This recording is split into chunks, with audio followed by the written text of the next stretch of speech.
بسم الله الرحمن الرحيم. عن أبي هريرة رضي الله تعالى عنه قال قال رسول الله صلى الله عليه وسلم أمرني ربي بتسع خشية الله في السر والعلانية وكلمة العدل في الغضب والرضا والقصد في الفقر والغنى وأن أصل من قطعني وأعطي من حرمني وعفو عن من ظلمني وأن يكون من صمتي فكرا ونطقي ذكرا ونظري عبرة وآمر بالعرف وقيل بالمعروف رواہ رزین۔ سیدنا ابو ہریرہ رضی اللہ تعالیٰ عنہ سے روایت ہے کہ رسول اللہ صلی اللہ علیہ وسلم نے ارشاد فرمایا کہ مجھے میرے پروردگار نے 9 باتوں کا حکم دیا، مجھے میرے پروردگار نے 9 باتوں کا حکم دیا۔ پہلا حکم امرنی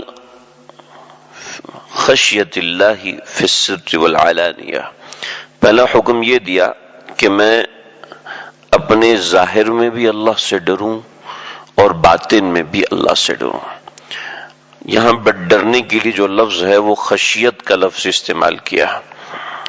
یہ 9 نصیحتیں ہیں اور ہمیں یہ ساری کی ساری نصیحتیں ایک ساتھ یاد نہیں رہ سکتی، اگرچہ وقتاً فوقتاً ہم یہ نصیحتیں مختلف اوقات میں مختلف مقامات پہ سنتے رہتے ہیں، لیکن حدیث کی برکت کے لیے میں اس کو چند ایک حصوں میں عرض کروں گا۔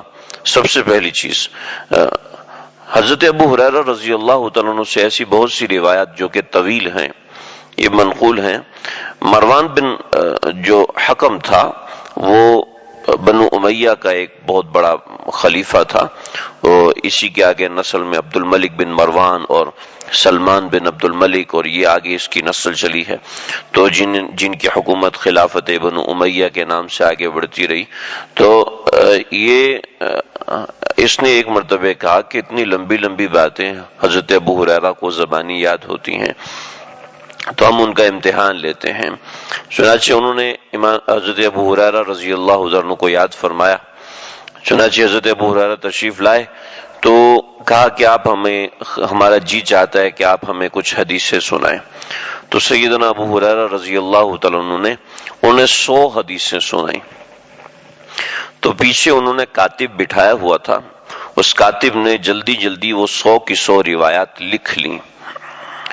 پھر پورے ایک برس کے بعد مروان نے دوبارہ بلایا اور کہا کہ وہی جو 100 روایتیں آپ نے پچھلے برس سنائی تھیں وہی اس برس بھی سنائیے۔ چنانچہ حضرت ابو ہریرہ رضی اللہ عنہ نے وہی 100 حدیثیں دوبارہ سنا دیں۔ اب 1 سال کا فاصلہ، رینڈملی آپ نے کسی کو بلایا ہے اور وہ بات کر رہا ہے، تو ظاہری بات ہے اس کو یاد نہیں رہ سکتا کہ اس نے کیا کیا بات کی تھی، عمومی حالت یہ ہوتی ہے۔ لیکن کاتب پیچھے بیٹھا ہوا لکھ رہا تھا۔ جب پچھلے سال کے نسخے اور اس سال کے نسخے کو آپس میں ملایا تو دیکھا کہ نہ صرف یہ کہ وہ 100 روایات وہی موجود تھیں، بلکہ پچھلے سال جس ترتیب سے وہ 100 روایتیں سنائی تھیں بالکل اسی ترتیب سے اس سال بھی سنائی تھیں۔ حضرت ابو ہریرہ فرماتے ہیں کہ مجھے چیز یاد نہیں ہوتی تھی، تو نبی کریم صلی اللہ علیہ وسلم نے فرمایا کہ کون ہے جو مجھ سے یہ لے لے؟ تو حضرت ابو ہریرہ نے کہا یا رسول اللہ میں لوں گا۔ تو ایک چادر تھی ان کے پاس، وہ پھیلا دی، تو آپ نے ایک مٹھی بھری اس چادر میں ڈالی، پھر دوسری مٹھی بھری اس چادر میں ڈالی، تیسری مٹھی بھری اس چادر میں ڈالی، تو ہوا میں مٹھی بھر کے چادر میں، دونوں ہاتھوں سے ہوا میں مٹھی بھر کے اس چادر میں ڈال دی۔ حضرت ابو ہریرہ نے یوں سمیٹ لی جیسے کہ واقعتاً چادر کے اندر کچھ ڈالا گیا ہے۔ تو یہ بتایا کہ اللہ نے غیب سے علم حضرت ابو ہریرہ کو، یعنی حافظے کا علم، حافظہ کسے کہتے ہیں؟ یعنی کہ کسی کو حافظہ نظر آتا ہے، کوئی دیکھ کے بتا دے ہاں یہ شخص حافظ قرآن ہے، نہیں یہ شخص حافظ قرآن نہیں ہے، یہ دیکھ کے بتا دے یہ ڈاکٹر ہے، دیکھ کے بتا دے یہ انجینئر، نہیں، کوئی دیکھ کے نہیں بتا سکتا، جب تک اس کا ہنر سامنے نہیں آتا انسان نہیں بتا سکتا۔ تو یہ جو ہمارا علم ہے یہ غیب میں ہوتا ہے، یہ چھپا ہوا ہوتا ہے۔ ہاں انسان کے ڈیل ڈول سے، دور اتوار سے کسی کو اندازہ ہو جائے تو ہو جائے، ورنہ کسی شخص کو محض دیکھ لینے سے پتہ نہیں چلتا کہ یہ حافظ ہے، یہ عالم ہے، یہ ڈاکٹر ہے، یہ وغیرہ وغیرہ۔